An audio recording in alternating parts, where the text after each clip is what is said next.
புயல் காரணமாக திருவண்ணாமலை மாவட்டத்தின் பல்வேறு பகுதிகளில் கனமழை பெய்து வருகிறது. அந்த காட்சிகளை பார்க்கலாம்.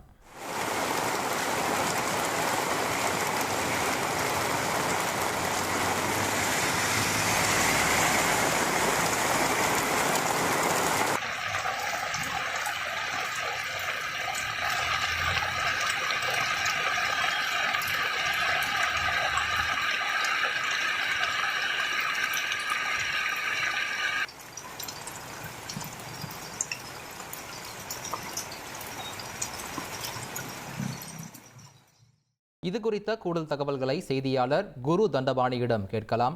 வணக்கம் குரு தண்டபாணி, முழு விவரங்களை பதிவு பண்ணுங்க. பெஞ்சால் புயலின் காரணமாக இன்று காலை முதலே திருவண்ணாமலை மாவட்டத்தில் செய்யார், பந்தவாசி, கீழ்பெண்ணாத்தூர், திருவண்ணாமலை உள்ளிட்ட பல்வேறு பகுதிகளில் மிதமான மற்றும் கனமழை பெய்து வந்தது. இந்நிலையில் இன்று இரவு சரியாக ஒரு 6 மணி முதல் திருவண்ணாமலை மற்றும் கீழ்பெண்ணாத்தூர் பகுதிகளில் அதிக கனமழை பெய்து வருகிறது. இந்த கனமழையின் காரணமாக திருவண்ணாமலை மற்றும் கீழ்பெண்ணாத்தூர் பல்வேறு பகுதிகளில் வெள்ளப்பெருக்கு ஏற்பட்டதுடன் மின்சாரம் துண்டிப்பு ஏற்பட்டது. சுமார் 2 மணி நேரத்துக்கு மேலாக மின்சாரம் துண்டிக்கப்பட்டதால் திருவண்ணாமலை மற்றும் கீழ்பெண்ணாத்தூர் பகுதியில் உள்ள மக்கள் பாதிப்படைந்தனர்.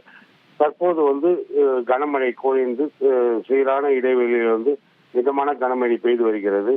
இந்த கனமழை தற்போது இரவு இன்று மாலை 6 மணி முதல் இரவும் தொடர்ந்து வருவதால் நகரில் குளிர்ச்சியான சூழ்நிலை ஏற்பட்டு உள்ளது. விவரங்களுக்கு நன்றி குரு தண்டபாணி. சென்னை அம்பத்தூர் சட்டமன்ற தொகுதிக்குட்பட்ட மாதனாக்குப்பம் பகுதியில் காலை முதல் மின்சாரம் இல்லாமல் குடியிருப்பு வாசிகள் அவதியடைந்துள்ளனர். இது பற்றிய கூடுதல் விவரங்களை வழங்குகிறார் செய்தியாளர் தாமோதரன். தாமோதரன், வணக்கம். அங்கு மீண்டும் எப்போது மின்சார விநியோகம் கிடைக்கும் என்பது பற்றிய விவரங்கள் கிடைத்திருக்கிறதா? விவரங்களை பதிவு பண்ணுங்க. சென்னை அம்பத்தூர் தொகுதிக்குட்பட்ட கொரட்டூர் அடுத்து உள்ள மாதனாக்குப்பம் பகுதியில் காலை முதலே மின்சாரமானது துண்டிக்கப்பட்டுள்ளது. இதனால் மக்கள் கடும் அவதிக்கு உள்ளாகியுள்ளனர். குழந்தைகளை வைத்து சிரமப்பட்டு வருவதாகவும் கூறப்படுகிறது.